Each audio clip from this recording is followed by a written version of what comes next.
ഇന്ന് നമുക്ക് cheese cake ഉണ്ടാക്കാം. ഇതുണ്ടാക്കാനായി വെറും 3 ചേരുവകൾ മാത്രം മതി. അതിനായി ഒരു പാക്കറ്റ് ബിസ്ക്കറ്റ് മിക്സിയുടെ ജാറിലോട്ടിട്ട് ഇതുപോലെ പൊടിച്ചെടുക്കണം. പൊടിച്ച് ഇതുപോലെ ആയി കിട്ടണം.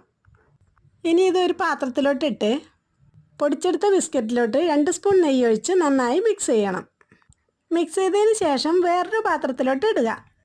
എന്നിട്ട് ഇതുപോലെ സ്പൂൺ വെച്ച് പ്രസ് ചെയ്ത് കൊടുക്കണം. നന്നായി പ്രസ് ചെയ്തതിന് ശേഷം ഫ്രിഡ്ജിലോട്ട് വെക്കുക. ഇനിയൊരു പാത്രം എടുത്ത് അതിലോട്ട് 1.5 കപ്പ് പാലൊഴിച്ച് തിളപ്പിച്ചതിന് ശേഷം ഒരു കഷ്ണം ചെറുനാരങ്ങ നീര് പിഴിഞ്ഞൊഴിക്കണം. എന്നിട്ട് ലോ ഫ്ലെയിമിൽ വെച്ച് ചെറുതായി ഇളക്കി കൊടുക്കണം. ഇനി ഇതുപോലെ പിരിഞ്ഞതിന് ശേഷം ഇങ്ങനെ അരിച്ചെടുക്കണം.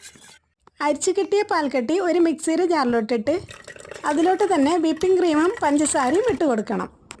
ഞാനിവിടെ വിപ്പിംഗ് ക്രീം പൊടിയാണ് യൂസ് ചെയ്തിട്ടുള്ളത്. അതുകൊണ്ടാണ് ഇതുപോലെ ലൂസായി കാണുന്നത്. ഇതിൻ്റെ പൊടിയേക്കാളും ക്രീമാണ് നല്ലത്. എന്നിട്ട് ഇതുപോലെ അടിച്ചെടുക്കണം. അടിച്ചെടുത്തതിന് ശേഷം വാനില എസൻസ് ഇട്ട് മിക്സ് ചെയ്യണം. ഇനി നേരത്തെ ഫ്രിഡ്ജിൽ വെച്ച ബിസ്ക്കറ്റ് എടുത്ത് അതിലോട്ട് ഈ മിക്സ് ഒഴിച്ചു കൊടുക്കാവുന്നതാണ്. ഇതിങ്ങനെ ഒഴിച്ചതിന് ശേഷം വീണ്ടും ഫ്രിഡ്ജിലോട്ട് വെക്കുക.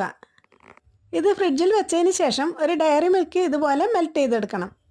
ഡയറി മിൽക്കിലോട്ട് കുറച്ച് വിപ്പിംഗ് ക്രീം ഒഴിച്ച് ഇതുപോലെ മിക്സ് ചെയ്യണം. ഇനി നേരത്തെ ഫ്രിഡ്ജിൽ വെച്ച ക്രീം എടുത്ത് അതിൻ്റെ മേലെ വീണ്ടും ഇത് ഒഴിച്ചു കൊടുക്കണം. ഇനി ഇത് 1 മണിക്കൂർ നേരം ഫ്രിഡ്ജിൽ തണുപ്പിക്കാൻ വെക്കുക. ഇത് തണുത്ത് നല്ല കട്ടിയായി കിട്ടുന്നതാണ്.